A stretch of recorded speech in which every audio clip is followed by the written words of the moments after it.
భద్రకాళి వీరభద్ర స్వాముల చేతన ఓడిపోయిన తరువాత కూడా తను భద్రంగానే ఉన్నాడు. నిజానికి అది కూడా తారకాసురుడి యుద్ధ నీతిలో భాగమే. తను ఊరికే కాలహరణం చేస్తున్నాడంతే. అతనికి స్పష్టంగా తెలుసు, తన వరాన్ని అనుసరించి సేనాపతి కార్తికేయుడు తప్ప ఇంకెవరూ తనని వధించే అవకాశం లేదు. కానీ కుమారస్వామి అతడి కపట పన్నాగాన్ని అర్థం చేసుకున్నారు.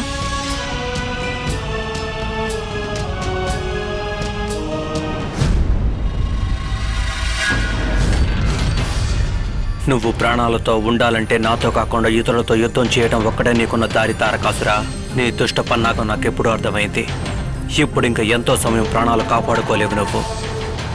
నాతో పోరాడానికి రాకుండా తప్పించుకోలేవు నువ్వు. మీలో బల పరాక్రమాలు ఉండే వీరులే లేరా నాతో యుద్ధం చేయడానికి?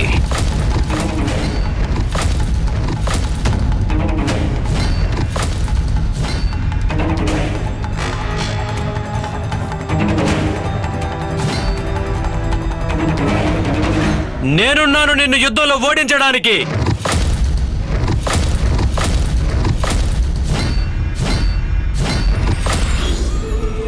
వద్దు వద్దు వద్దు.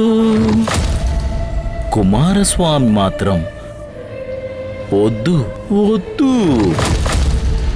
చెప్పానుగా, ఒక బాలుడితో యుద్ధం చేయడం ఆసుర నియమాలకే విరుద్ధం. నువ్వు మాత్రం వద్దు. సరేనా, నాకు బాలకుడుగానే అనుకో. నువ్వు బాలకుడు అనుకుంటున్న నాతోనే ఆట విడుపుగా అయినా ఒక క్రీడను అనుభవించవచ్చు కదా. యుద్ధం కార్తికేయ, బాలలాట కాదు బాలక. చూడు, నేనిదంతా మరిచిపోయి నిన్ను వధించానే అనుకో, బాల హత్యనే పాపం తగులుతుంది నాకు. ఆ తప్పు మాత్రం చెయ్యను నేను. అవునా? మరైతే నిన్నెందుకని సవాలు చేసావు నాతో? నా చేత ఆత్మదహనం చేయించాలనుకున్నావు కదా. మరప్పుడు నన్ను వధించడం నీకు పాపంగా మారలేదా? అది సరే గాని, మీ అసురులు పాప పుణ్యాల గురించి ఆలోచించడం ఎప్పుడు ఆరంభించారు? నీ మాట నిజమే తారకాసురా. యుద్ధం అంటే ఆటలు కాకపోవచ్చు గాని నువ్వు మాత్రం సమయాన్ని వృధా చేస్తున్నావు. నువ్వు కాలయాపన చేస్తూ ఆటలాడాలి అనుకుంటున్నావు కదూ. ఏమన్నావు? నా ఒక్కడితో తప్ప ఇంకెవరితోనైనా యుద్ధానికి సిద్ధమే కదా. అయితే విను, ఇప్పుడు ఇక్కడ ఉన్నటువంటి వీరాది వీరుల సమక్షంలో ఈ దేవసేనాపతి మహాదేవుని పుత్రుడు కుమార కార్తికేయుణ్ణి నిన్ను యుద్ధానికి ఆహ్వానిస్తున్నాను.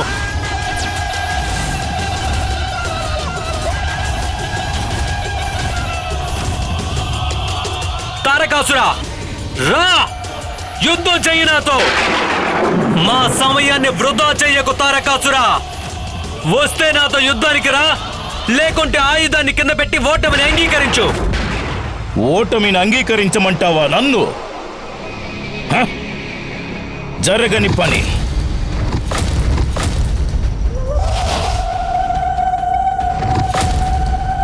నాతో యుద్ధం చేసే అంతటి వాడివా? అయితే కాసుకో. ఇప్పుడు ఈ యుద్ధమే నీకు అంతిమ యుద్ధమవుతుంది. ఇంకా యుద్ధానికి సిద్ధం కా సేనాపతి కార్తికేయ.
ఇప్పుడు ఈ యుద్ధం ముగిసిపోక తప్పదు.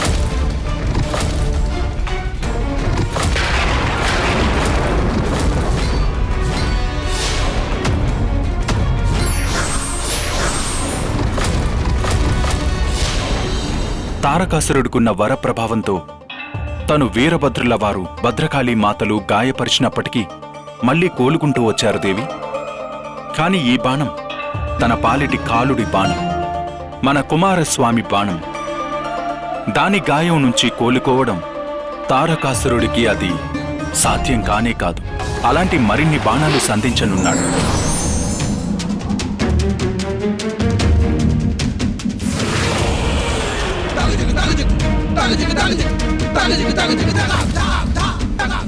లేదు లేదు, నేనిప్పుడు గాయపడకూడదు. ఈ పరిస్థితుల్లో ఎదురుదాడి కంటే ఆత్మరక్షణే ప్రధానం.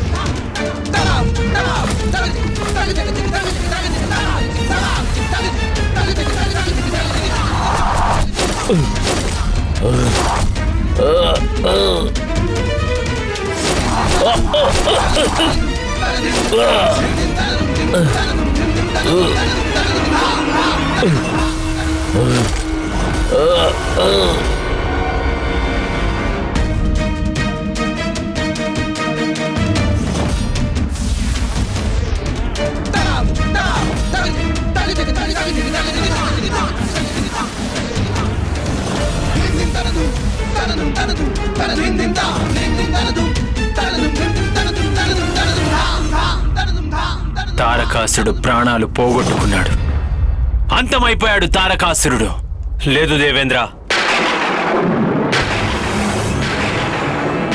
నా బాణాలతో తను గాయపడిన మాట అయితే వాస్తవమే.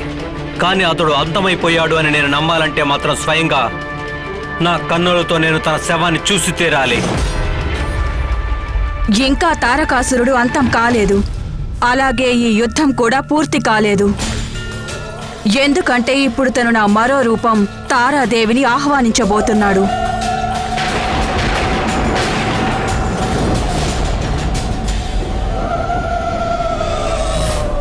కుమార కార్తికేయ, మాత సరిగ్గా చెప్పారు. అదేంటంటే కార్తికేయ, తారకాసురుడు వెళ్లి పడిన ప్రదేశంలో అమ్మవారి ఆలయం ఉంది. అక్కడ తారామాతకు విశేషమైన నిషిద్ధ పూజలు జరుగుతూ ఉన్నాయి. కార్తికేయ, మాతకు పూజలు చేసి మెప్పించిన వారికి అత్యంత కీలకమైన మాయాశక్తులు లభిస్తాయి. అవి తనని పూర్తిగా దేహదారుఢ్యం గల బలవంతుడిగా మార్చివేస్తుంది. అత్యంత ప్రమాదకరమైన పూజలు చేసిన వారికి ఎప్పుడూ ఫలితాలు మరింత భయంకరమైన శక్తుల్ని ప్రసాదిస్తాయి.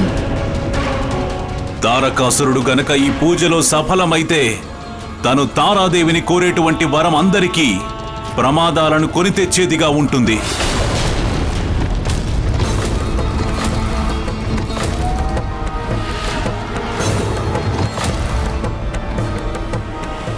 అయితే నేను తారకాసురుడు నిషిద్ధ పూజల్ని ఎంత మాత్రం సఫలం కానివ్వను. సేనాపతి కార్తికేయ, తమరికి సహాయం చేయడానికి మేమందరం మీ వెంటే ఉన్నాము. వద్దు, మీరందరూ ఇక్కడే ఉండండి. ఇప్పుడు ఆ తారకాసురుడు అధ్యాయాన్ని అంతం చేయడానికి ఈ కార్యాన్ని నేను మాత్రమే పూర్తి చేయాల్సి ఉంటుంది.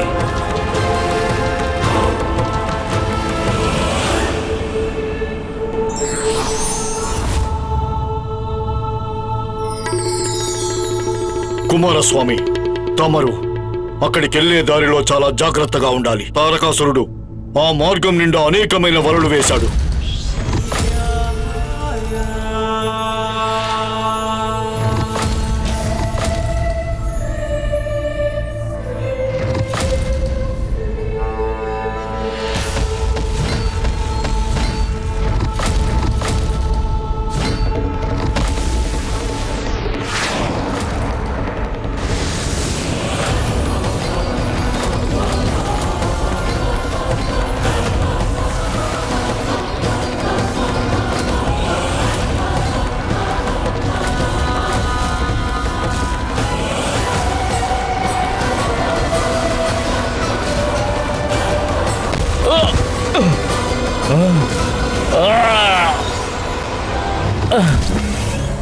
పుత్రులారా!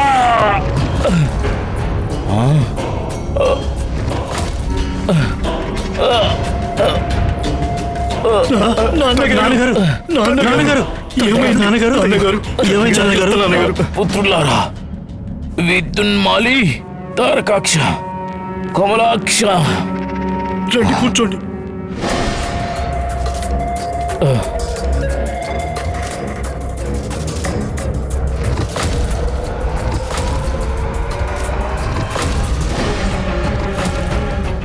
తండ్రి గారు, ఆ కుమారస్వామి మిమ్మల్ని ఇంత దారుణమైన పరిస్థితికి తీసుకొచ్చాడా? ఇప్పుడైనా మాకు అనుమతి ఇప్పించండి, వెళ్ళి అతనితో యుద్ధం చేస్తాం, ప్రతీకారం తీర్చుకుంటాం. వద్దు, అలాంటిదేమీ వద్దు. ప్రాణాలతో ఉండాలనుకుంటే ఏం చేయాలంటే అత్యంత ప్రాధాన్యమైన కార్యాన్ని నిర్వహించాల్సి ఉంటుంది. మీరు అత్యంత కఠోరమైన తపస్సు చేసి అనూహ్యమైన వరాలని పొందాల్సి ఉంటుంది మీకు. ఇప్పుడు అసలు విషయం చెప్తా, శ్రద్ధగా వినండి. నా పూజకు అన్ని ఏర్పాట్లు చేసావా? చేశాను నాన్నగారు, పూజకు సంబంధించినవన్నీ సిద్ధం చేశాను. మంచిది. ఇంకా మీరందరూ ఇక్కడి నుండి బయలుదేరండి. ఎందుకంటే నేను నా పూజను ఆరంభించి తారామాతను మెప్పించడం ద్వారా అనూహ్యమైన వరాల్ని సంపాదించుకుంటాను. ఆ తరువాత నా అసలైన శక్తి ఏమిటో చూపిస్తున్న మహాదేవ పుత్రుడు ఆ కార్తికేయ కుమారస్వామికి. నాన్నగారు, మిమ్మల్ని ఈ పరిస్థితిలో వదిలి వెళ్ళలేము. ముందు మీకు సేవ చేయడానికి అనుమతించండి. అలాగే. మీరు నాకు సహాయం చేయాలనుకుంటున్నారు కదూ? అయితే ఆ కుమారస్వామిని దారిలోనే సాధ్యమైన ఆటంకాలు కలిగించేలా చేయండి. తనని దూరంగానే ఉంచండి. పూజలు నిరాటకంగా చేయనియండి. నాన్నగారు,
మాతా తారా, ఇప్పుడు ఈ తారకాసురుడు తమరికి నిషిద్ధ పూజను ఆరంభం చేస్తున్నాడు.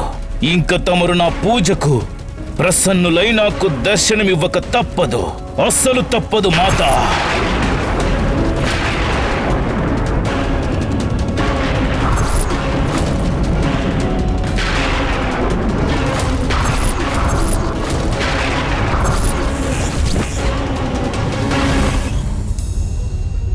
ఒకవైపు మన కుమారుడు సమయం మించిపోకముందే పూజను అడ్డుకోవడానికి ప్రయత్నిస్తున్నాడు.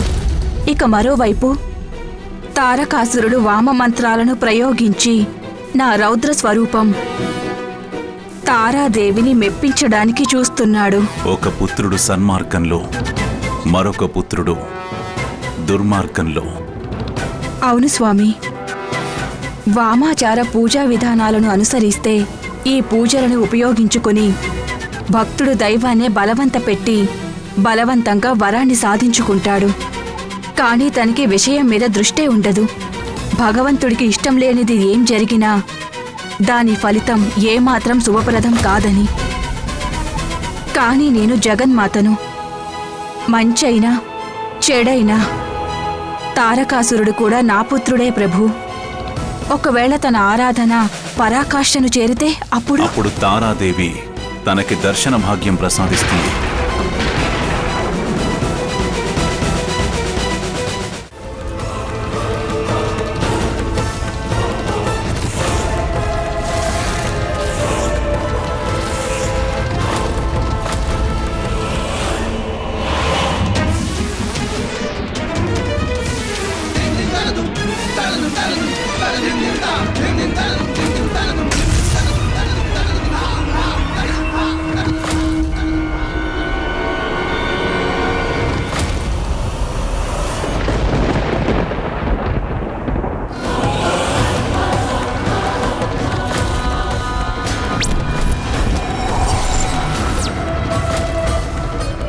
అంత సులభంగా నిన్ను ముందుకు వెళ్ళనివ్వను దేవసేనాధిపతి.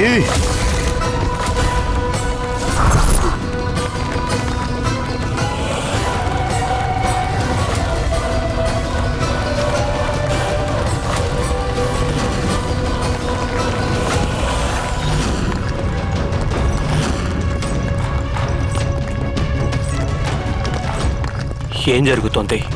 నా చుట్టూ ఉన్న భూమిలోంచి ఈ పేలుళ్లు సంభవిస్తున్నాయి.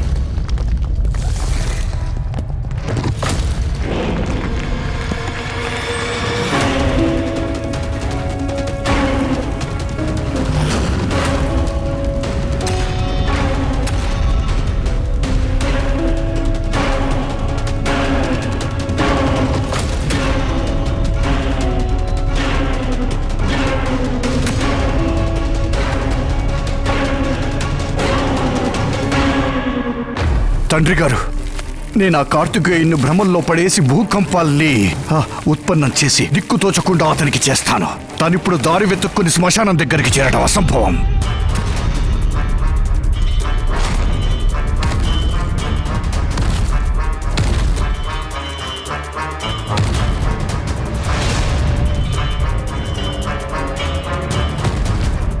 నేను ఈ గందరగోళాన్ని ఛేదించి పూజా స్థలాన్ని చేరుకోవాలి. లేకపోతే ఆ తారకాసుడు కొత్త వరాల్ని పొందుతాడు.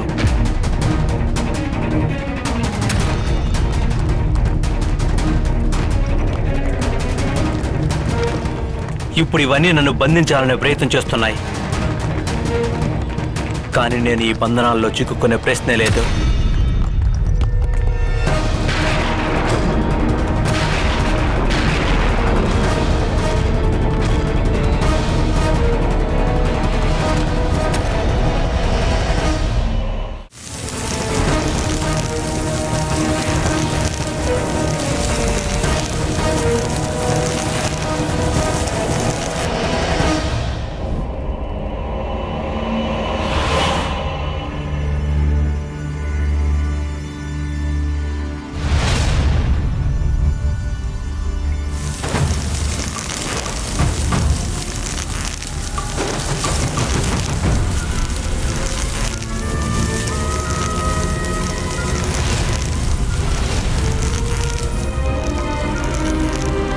నేను ఆ వెలుగు తీసుకు వెళ్ళడం మంచిది. బహుశా అదే ఇక్కడి నుంచి బయటికి వెళ్ళడానికి దారి కావచ్చు.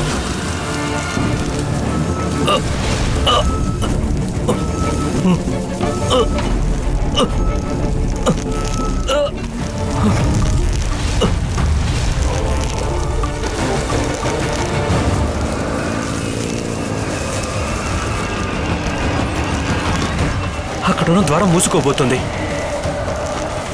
నేను వెంటనే బయటపడాలి.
మాతా తారా, తమరు నాకు ప్రసన్నం కాక తప్పదు మాత.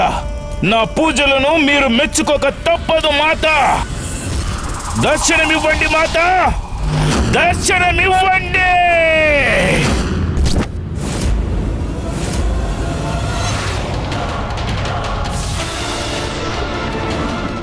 అయ్యో, అసలు ఏంటిది? నేను ఎందుకని ఇలా కింద పడిపోతున్నాను? కింద మరుగుతున్న లావా, పైన తారకాసురుడి పుత్రులు చేస్తున్న మాయలు. కుమారస్వామి ఆ తారకాసురుడి పుత్రుల మాయాజాలంలో పూర్తిగా కూరుకుపోయాడు. తప్పించుకోవడానికి తనకే మార్గం కనిపించడం లేదు. మన కుమారస్వామి ఏం చేశారు? ఆ తర్వాత జరిగిన దాని గురించి కుమారస్వామి కాదు, ఎవరూ కలలో కూడా ఊహించి ఉండరు.